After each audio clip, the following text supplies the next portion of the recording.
Good afternoon. I would like to convene the July meeting for Bridges and Tunnels. Do we have any public speakers, Mr. Franco? Good afternoon. We have one member of the public registered to speak today. As a reminder, we ask all public speakers to adhere to the MTA's rules of conduct and decorum. I would also like to remind our public speaker that in the interest of time and fairness to all, we limit everyone to 2 minutes. Please be aware that there will be a warning beep to remind you that you have 30 seconds to conclude your remarks. The first and only speaker will be David Kupferberg. Thank you. Thank you. David Kupferberg, member, Passengers United. Thanks to Governor Hochul, the MTA took a step in the correct direction of looking at itself to find efficiencies by pausing the Central Business District tolling program.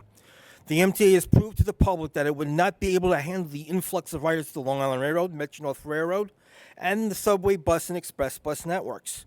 Therefore, the MTA board did the right thing and paused implementation of the Central Business District tolling program. Thank you, Governor Hochul, for making the MTA use common sense. Passengers United's position is for all vehicles with New York and New Jersey license plates to be exempt from the Central Business District tolling program, except those registered with Uber or Lyft. Passengers in those vehicles will be charged $3 per trip to enter and exit the congestion zone, and $7 for trips wholly within the congestion zone. Doing this would end Uber's and Lyft's duopoly within the tri-state area. Now is the time for the MTA to encourage the city of New York to toll the East River bridges to the point where they would be at parity to the MTA bridges and tunnels. Once that would be implemented is when the MTA would prove that it is ready to start the Central Business District tolling program. Thank you. Power to the people.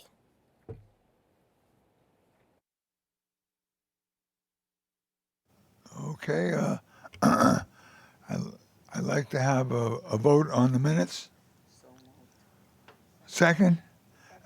Any questions? Okay. All in favor? Aye. Okay. President Sharon, are there any changes to the work plan? Good afternoon, Chair Mack. There are no changes to the work plan. So earlier this month, we marked a notable milestone for our interagency law enforcement partnership in the ongoing crackdown of ghost plates and persistent toll evaders. Our 25th joint operation was held at the Bronx Whitestone Bridge, followed by a press conference where I was proud to join Chair Lieber and leadership from the NYPD, New York State Police, Department of Motor Vehicles, New York City Sheriff, MTA PD, Taxi and Limousine Commission Police, and Port Authority Police. We were privileged to have numerous officers from across all the participating agencies in attendance. These are the men and women who have been out there in force conducting these frequent operations since this vital partnership was established in March. I would add that our bridge and tunnel officers continue this pursuit every single day at our facilities. The message remains stronger than ever. Don't cover, obstruct, or alter your plate, and pay your fair share. As part of our preparations for hurricane and tropical storm season, our Special Operations Division conducted a tabletop exercise centered around a hypothetical storm and potential impact to one of our tunnels. Representatives from all B&T departments, as well as our construction and development engineering partners, were engaged throughout the prep, response, and recovery phases relative to their areas of responsibility. It was a valuable team exercise in our annual lead-up to a season of unpredictable weather conditions. As you may have seen in the news on Friday, storm season prep also includes a critically important operation at our two tunnels, with flood door testing at the Hugh L. Carey and Queens Midtown tunnels. These doors were installed in 2017 as part of the agency's long-term resiliency program. MTA construction and development engineers and contractors, assisted by B&T maintenance crews, conduct these overnight tests of the 20-ton doors, which will prevent water from flooding the tunnels and causing damage.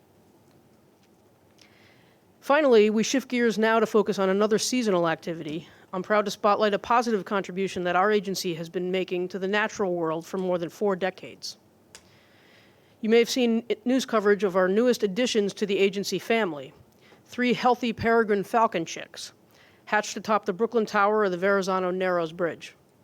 I'll turn it over to Vice President of Maintenance, Charlie Passarella, who will provide an insider perspective on how we continue to play a key role in this environmental success story. Thank you, Kathy, and good afternoon, everyone. As long as I can recall in my 35 years with bridges and tunnels, our maintenance department has been involved with the effort to protect peregrine falcons, which unfortunately still remain on endangered species in New York State. Our maintainers are well-schooled and invested in making sure the nest boxes we constructed and installed atop the Marine Parkway, Throgs Neck, and Verrazano Narrows Bridge towers are in sound shape and remain undisturbed, especially during the active season. The boxes are located strategically in these limited spaces so they don't interfere with management of the structure, whether it's for maintenance, construction, or inspections. As I first witnessed myself back when I was a maintainer, and many times since, these majestic birds circle and swoop down in high-speed dives while protecting their nests. Respect for nature is key, and so is safety, as maintainers stand watch to wave off falcon parents if need be, while our New York City Department of Environmental Protection wildlife expert and longtime colleague Chris Nadarowski and his team conduct their annual inspection and banding after new falcon chicks have hatched. Here's a short video that provides a close-up view of the action as well as some additional background.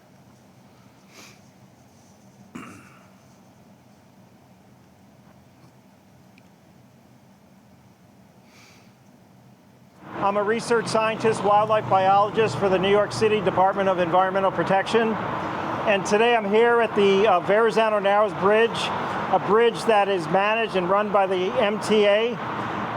They have been hosting a pair of endangered peregrine falcons since 1983. So today we're in the middle of the breeding season, and 3 young falcons have hatched out up on the top of the Brooklyn Tower, almost 700 feet above the Hudson River. The falcons love this bridge because the bridge resembles cliff ledges where they historically would nest. And today we found 2 young males and 1 young female, almost 3 weeks of age. We put identification bands on these birds so we can keep track of how long they live and where they'll fly off to. And our hope is that they're going to be successful. And it looks like we have 3 young nestlings in the box here. Okay. All right, Mike, we're going to go, so it's female. Bands are a little bit bigger in size. You can actually see the difference in the diameter of these bands. This is open, but it's quite a difference with size comparison. So this female is going to get band number 1947-45364. Well, you're nice and calm. You're nice and quiet. Yes, I know. How are you? Okay. All right. Yes, it's very much appreciated. Thank you. So the MTA has been a phenomenal cooperator with this endangered species program, helping to protect our birds. Here at the Verrazano Narrows and also at the Throgs Neck Bridge, they were the first 2 locations where the peregrine falcon, after the restoration effort took place, the first 2 nests in New York State again, following a local extinction from the early 1960s until 1983. And it was 1983 when we actually saw our first 2 pair in the state of New York. So since then, the MTA has been helping us with nest boxes at the Verrazano. We've had them below the roadway, above, on top of the towers. We've got at least 3 different bridges that they have a nest on now. And it's through this protection that they've offered that these have been the most successful sites in the state to the current day. We have been able to foster a phenomenal protection program to keep those birds safe on the bridges. In addition to, it's a very positive public relations outreach program. The public has a very genuine interest in keeping tabs on these birds, how well they're doing, and where they fly off to after the nesting season. I'm Jason Thomas, director of the Verrazano Bridge. I'm happy to be working with Chris to preserve the falcons. Yes, it's been a long-term relationship, Yes. and we wouldn't be able to do this, we wouldn't see the success without the MTA's involvement. Yes, and we appreciate the EP coming and assist us to maintain those birds. Thank you. Thank you. A great video. Make sure they pay their toll. Research scientists, wildlife biologists. Yeah. Yeah. really. Incredible. Definitely an incredible video. Wonderful. As you've seen, it's a source of pride among bridge and tunnel employees that our bridges play a critical role in this important preservation effort. Our construction and development engineer colleagues also join in planning the sequencing of bridge and tower painting projects currently underway at the Throgs Neck and Verrazano bridges. We all feel a protective kinship with the falcons and their offspring. We'll continue our part in this program and as long as the birds keep returning, and we look forward to the day they're taken off the state's endangered list. Finally, I would like to acknowledge once more our colleague, Chris Nadarowski and City DEP for always being available for advice and guidance regarding our special bridge tenants. It continues to be a rewarding partnership. Thank you, and this concludes my presentation. Thank you, Charlie. Do we have any questions? Okay, finally, there are no procurements this month, but we have one action item which will be presented by Paul Fryman, TBTA General Counsel and Corporate Secretary. Thank you, Kathy, and good afternoon. Today's action item is TBTA's contribution in furtherance of the statewide crackdown on toll violators, which includes the recent stricter legislative changes concerning payment and enforcement of our toll violation fees. For example, under the new legislation, which goes into effect on September 1st, 2024, similar to the New York State Department of Motor Vehicles' current ability to suspend the vehicle registrations of owners who fail to pay tolls and fees, the DMV can also suspend the vehicle registrations of owners who conceal or obscure their plates. Moreover, the new legislation allows TBTA to enter and enforce civil money judgments for unpaid toll violations. In this action item, we are asking the committee to recommend that the board adopt the revised toll violation enforcement regulations that we informed you and the board of in May 2024, and to authorize TBTA to complete the legal process for adoption of the regulations. The regulations reduce the violation fee to $50 at the Bronx Whitestone, RFK, Throgs Neck, and Verrazano Narrows bridges, as well as the Queens Midtown and Hugh L. Carey tunnels, and establish a $50 violation fee for the congestion relief zone. This action item is described in the committee's report's staff summary on page 46 and is submitted for the committee's approval to move to the board. I'd like to have a motion.